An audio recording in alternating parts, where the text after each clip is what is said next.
அண்மைச் செய்தி. டாஸ்மாக் கடைகளை இரவு 10 மணிக்குள் மூட வேண்டும் என்று காவல் ஆணையர் உத்தரவு பிறப்பித்துள்ளார்.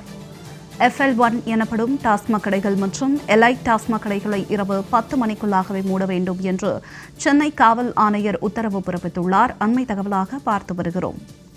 FL2 மற்றும் FL3 எனப்படும் மதுக்கடைகளை இரவு 11 மணி மற்றும் 12 மணிக்குள் மூடப்பட வேண்டும் என்று சென்னை காவல் ஆணையர் உத்தரவு பிறப்பித்துள்ளார். தகவல்களோடு இணைகிறார் நமது செய்தியாளர் லாவண்யா. வணக்கம் லாவண்யா, இது குறித்த விரிவான தகவல்.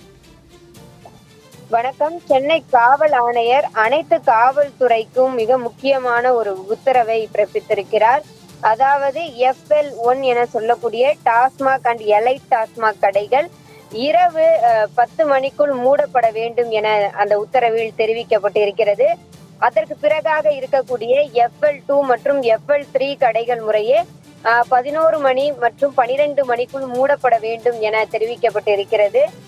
இரவு நேர கண்காணிப்பில் இருக்கக்கூடிய காவல்துறையினர் இதனை உரிய முறையில் கண்காணிக்க வேண்டும். அதே போல புகைப்படங்களை குழுவில் பதிவிட வேண்டும் எனவும் தெரிவிக்கப்பட்டிருக்கிறது.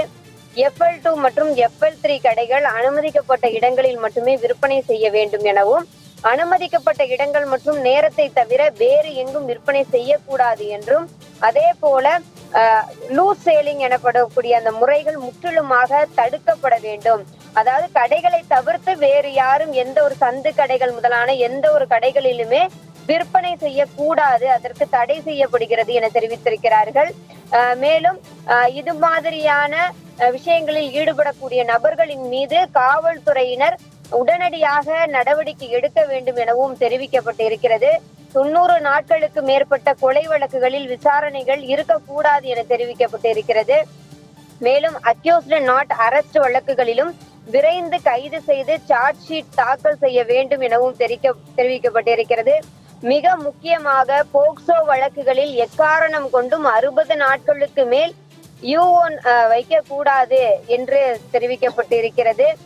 பிற்படுத்தப்பட்டவர்களின் மீது தொடுக்கப்பட்டிருக்கக்கூடிய அந்த தாக்குதல்களில் ஏற்பட்ட அந்த வழக்குகள் இருக்கிறது அல்லவா, இவற்றிற்கும் அவர்களுக்கு COP அவர்களால் அடிக்கடி ஆய்வு செய்ய வேண்டும் முதலான விஷயங்கள் அனைத்துக்குமே உத்தரவுகள் பிறப்பிக்கப்பட்டிருக்கின்றன.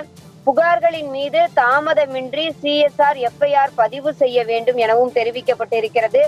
பிங்க் பேட்ரோல் வாகனங்களை அதன் குறிப்பிட்ட ரோந்து பணிகளுக்காக சரியாக பயன்படுத்த வேண்டும் எனவும் தெரிவிக்கப்பட்டிருக்கிறது.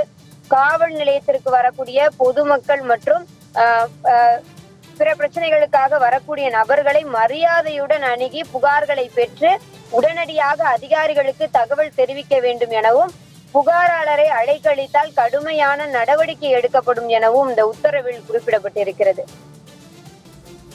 தங்களுடைய விரிவான தகவலுக்கு நன்றி லாவண்யா.